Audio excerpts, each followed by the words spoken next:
I'm James O'Brien, and this is how to correct your standing pelvic alignment. This is very important because this is the start of good standing and sitting posture.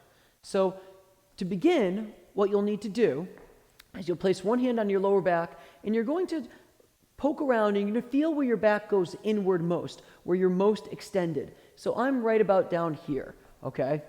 Then I'll have one hand on my pubic bone. And then what I'm going to do is I'm going to engage my abdominals by drawing my abdominals up and inward.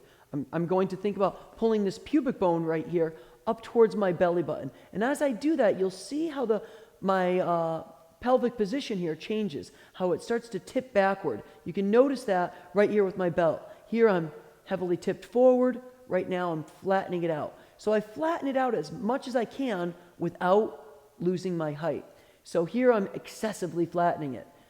Here I'm flattening it out to that nice neutral position. You can see I still maintain a little bit of my lumbar curve, but my abdominals are heavily engaged, drawing that pubic bone up and in. And now this area here, it feels more flat. There's no excessive transitions.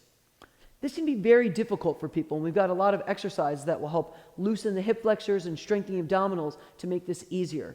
To start, you really just have to have good awareness to know how to do that, and that can be hard as well. So the back to the wall exercise or the knees to chest stretch can help with the awareness of feeling what it feels like to tip the pelvis. As a little bit of a cheat, you can clench the buttocks together. Simply by clenching the buttocks together, you can see how that changes the position of my pelvis. And my abdominals and my buttocks can work together to change that position. But the reality is we can't walk around with our buttocks squeezed, but we can walk around with our core engaged. We can run, we can dance, we can bend. We can do a number of different things to keep our spine in good alignment, okay, while our core is engaged. So as a little bit of a cheat, you can clench the buttocks together to feel what it feels like to tip that pelvis, but then ultimately you want to let the buttocks relax and to think about just keeping the core engaged.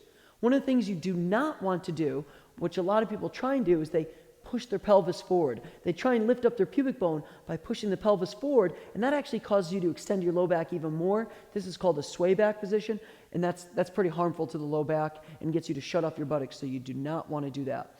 The other thing, again, that you don't want to do is you don't want to tip so much that you lose your height. So you always want to be as tall as able and then tip that pelvis backward as far as it can go, so that you can help maintain that natural lumbar curve. It's just flattened out some.